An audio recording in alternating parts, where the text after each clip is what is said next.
Bonjour, soyez les bienvenus à Sa parole pour aujourd'hui. Le thème d'aujourd'hui est une vie discrète. Par la foi, Enoch fut enlevé afin d'échapper à la mort.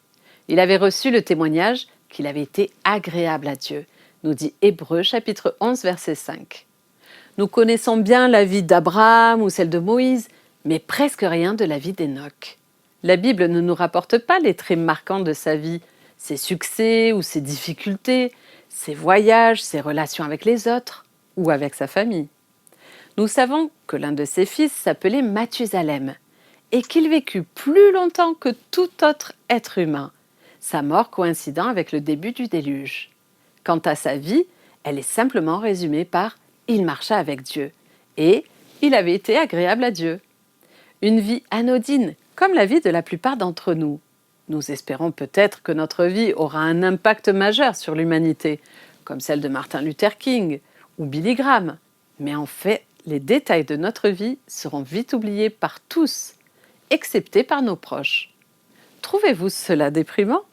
Et pourtant, Dieu semble aimer ces vies anodines.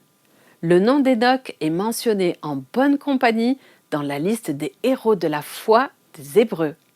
Le vrai sens de sa vie n'est pas à chercher sur le plan politique, économique, social ou culturel, mais dans le fait que le Créateur, le Maître de l'univers, s'est intéressé à lui et apprécié sa compagnie.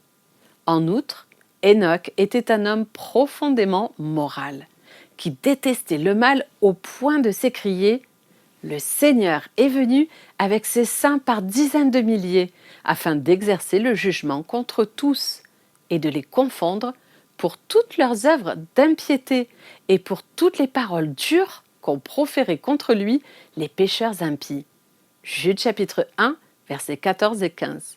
La plupart du temps, ce ne sont pas les vies des hommes et des femmes qui remplissent les pages des livres d'histoire, qui ont la plus grande influence sur l'humanité, mais celles de milliers d'humains qui donnent autour d'eux un exemple d'intégrité, de moralité, qui ont le courage de leurs convictions, qui défendent les opprimés, les laissés pour compte, les étrangers injustement traités. Ne soyez pas découragés si vous pensez que votre vie est trop discrète, que vous n'arrivez pas à influencer votre entourage. Dieu lit dans votre cœur et connaît vos motivations. Le simple fait de marcher avec Dieu lui apportera de la joie. Soyez-en sûrs.